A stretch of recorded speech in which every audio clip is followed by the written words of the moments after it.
محمد الرسول اللہ صلی اللہ تعالی وسلم جب مدینہ ہجرت فرما گئے تو چونکہ وہاں یہودی زیادہ بستے تھے اور یہودیوں کا قبلہ بیت المقدس ہوا کرتا تھا، تو اللہ کے رسول بحکم خداوندی ان کی دلجوئی کے لیے، یہودیوں کی دلجوئی کے لیے، تاکہ وہ سمجھ سکے بھئی میں بھی اللہ کا رسول ہوں، اس سے کچھ لوگ اسلام کی طرف راغب ہو سکتے ہیں، تو آپ صلی اللہ علیہ وسلم نے اعلان فرمایا کہ میرا قبلہ بھی بیت المقدس ہے۔ آپ صلی اللہ علیہ وسلم نے بھی نماز کے اوقات میں قبلہ کی طرف منہ کر کے نماز پڑھا کرتے تھے۔ تو اس سے کچھ یہودی خوش بھی ہو گئے کہ دیکھیں ان کا قبلہ بھی ہمارا قبلہ ہے۔ تو یہ کوئی 16-17 مہینے تک ایسے ہوا۔ اس کے بعد اللہ رب العالمین نے دوبارہ خانہ کعبہ قبلہ مقرر فرمایا۔ تو پہلے بھی خانہ کعبہ قبلہ تھا اور بعد میں بھی خانہ قبلہ مقرر ہوا۔ درمیان میں کچھ عرصے کے لیے اللہ رب العالمین نے بیت المقدس شریف کی طرف منہ کر کے نماز پڑھنے کا حکم دیا۔ تو وہ بھی اللہ کا گھر ہے، وہ بھی پاکیزہ گھر ہے۔ شروع سے آدم علیہ السلام سے لے کر سیدنا یعقوب علیہ السلام تک یہ سارے انبیاء خانہ کعبہ کی طرف منہ کر کے نماز پڑھا کرتے تھے۔ پھر موسیٰ علیہ السلام کے بعد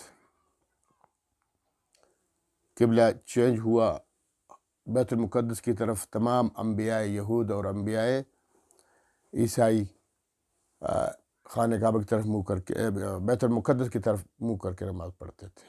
اور آخری نبی جب دنیا میں تشریف لائے محمد الرسول اللہ صلی اللہ علیہ وسلم، انہوں نے کچھ عرصے کے لیے، پہلے تو جب تک آپ صلی اللہ علیہ وسلم مدینہ شریف میں تھے 10 سال تک، 13 سال تک، 40 سال کی عمر میں نبوت ملی، 53 سال کی عمر میں آپ نے ہجرت فرمائی، تو 13 سال تک خانہ کعبہ کی طرف منہ کر کے نماز پڑھتے تھے۔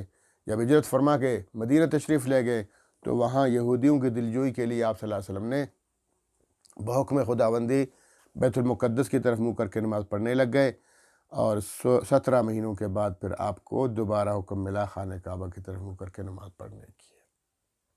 ایک بات یہ ہوگی۔ اچھا یہاں دیکھیں، وہ تو کفار تو اعتراض کرتے رہتے ہیں کہ عجیب سی بات ہے، ان کا عجیب دین ہے، کبھی دیکھو منہ قبلہ، کبھی قبلہ انہوں نے خانہ کعبہ بنایا، کبھی بیت المقدس، اب دوبارہ خانہ کعبہ۔ یہ تماشا ہے کہ دین ہے؟ تو اللہ رب العالمین پھر اس کا جواب دیتے ہیں، یہاں سے فرماتے ہیں سیقول السفہاء، ان قریب یقولو کہیں گے، السفہاء من الناس، بیوقوف لوگوں کے، کچھ بیوقوف لوگ کہیں گے، ان قریب یقولو کہیں گے۔ ایڈوانس میں اللہ نے بتا دیا کہ ابھی تک انہوں نے نہیں بتایا، کیونکہ تحویل قبلہ ہوا نہیں۔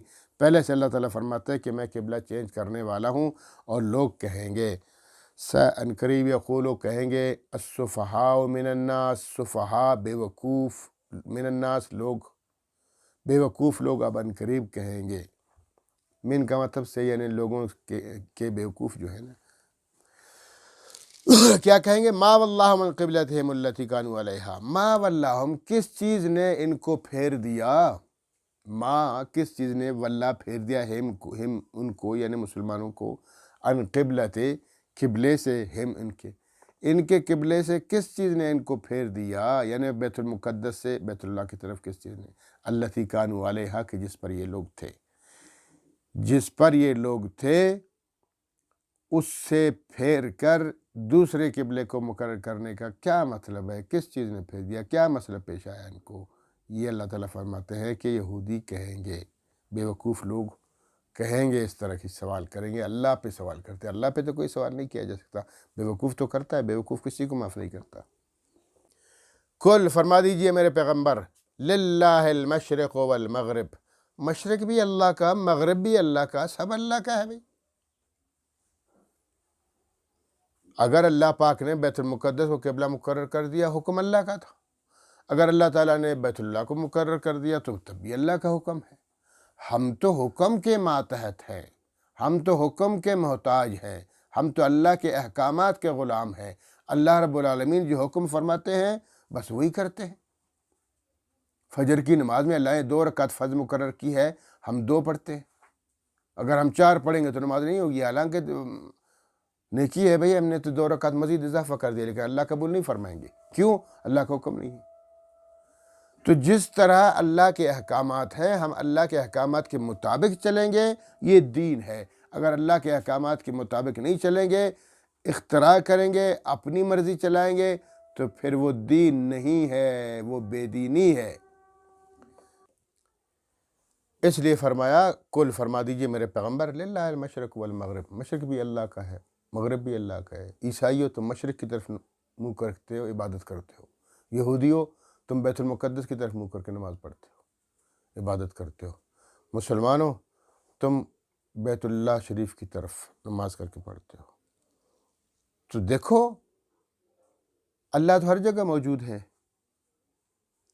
جہاں دیکھو گے فَإِنَّمَا تُوَلُّوا فَثَمَّ وَجْهُ اللَّهِ، جس طرف رخ کرو گے اللہ کو پاؤ گے۔ تو اب اللہ نے حکم دے دیا، اس طرف نماز چھوڑ دو، بیت اللہ کی طرف نماز منہ کر کے نماز پڑھو، حکم اللہ کا ہے۔ ہم تو حکم کے ماتحت ہیں۔ تو اب یہ ماتحتی، حکم برداری، یہ کس کو نصیب ہوتی ہے؟ تو اللہ فرماتا ہے یہدی من یشاء الی صراط مستقیم، رہنمائی فرماتا ہے اللہ پاک، من اس کی یشاء، جس کو چاہتا ہے، جس کو اللہ چاہتا ہے اس کی رہنمائی فرماتے ہیں، الی صراط مستقیم، صراط مستقیم کی طرف، سیدھے راستے کی طرف۔ سیدھا راستہ جب تک بیت اللہ شریف کا حکم تھا تو سیدھا راستہ وہی تھا، بیت المقدس، اور جب بیت المقدس سے حکم ملا کہ آپ بیت اللہ کی طرف منہ کر کے نماز پڑھو، تو صراط مستقیم۔ یہ کیوں؟ صراط مستقیم کس کو کہتے ہیں؟ اللہ کے احکامات کا نام ہے۔ اللہ کے حکموں کے مطابق چلو گے، یہی صراط مستقیم۔